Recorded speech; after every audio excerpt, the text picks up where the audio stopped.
හිම්මලයා අපි බං කවදා හරි මේ වගේ තැනකට එනවා නම් හොඳට සල්ලි තියෙන්න ඕනි බං. ඒ හිතවුවොත් නම් අපේ ජීවිතේට මේ වගේ තැනකට එන්න වෙන්නේ නැහැ බල්ලොක්කෝ අයියා. ඉතින් බං හිම්මලයා අපි බං උප්පත්තියෙම දුප්පත්නේ. ඒකට බං අපි හොඳට සල්ලි තියෙන ගෑණියෙක් කසාද බැඳනම ඔය ප්‍රශ්න ඉවරයිනේ. ඔබ කියාපු කතාවේ ඇත්තකුත් නම් තියෙනවා හිම්මලයා.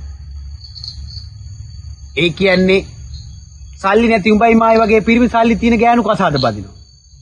සල්ලි නැති ගෑනු සල්ලි තියෙන පිරිමි කසාද බඳිනවා. අන්න එතකොට නම් හිම්මලයා මේ රට සංවර්ධනය වෙයි නේ බං. එහෙම වෙන්න නම් බල්ලොක්කෝ අයියා. ආයේ බුදු කෙනෙක් මේ ලෝකෙට පහළ වෙලා මිනිස්සුන්ට අනිත්‍ය ගැන ධර්මයේ දේශනා කරන්න වෙනවා.